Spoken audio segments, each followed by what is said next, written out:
مخنوق مخنوق يا اسطى ومش طايق نفسي والدنيا كلها جايه فوق دماغي. مالك بس يا احمد، في ايه؟ البت بتاعتي يا اسطى قفشتني وانا بخونها. ايه بتخونها؟ اه والله العظيم وعماله تعيط لي في التليفون وخربت الدنيا. بتخونها مع مين؟ مع امها. ايه بتخونها مع امها؟ اعمل ايه؟ امها كل يوم تكلمني بالليل تقول لي احمد انا بحبك، اديني حنان من اللي انا مش حاساه بقالي زمان. والله عيب يا وليه، انت ست كبيره تقول لي اعمل ايه؟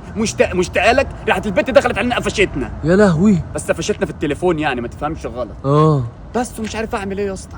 اتصل بالبت صالحه في التليفون؟ اه طبعا. طب اقول لها ايه؟ قول لها الحقيقه. ايه هي الحقيقه؟ اللي انت خنتها مع امها. انت رجعت تاني البرشام؟ بقيت تبرشم؟ قلت لك ما تبرشمش، ما ينفعش اقول لها كده، لازم انا ابرر لها. استنى. الو.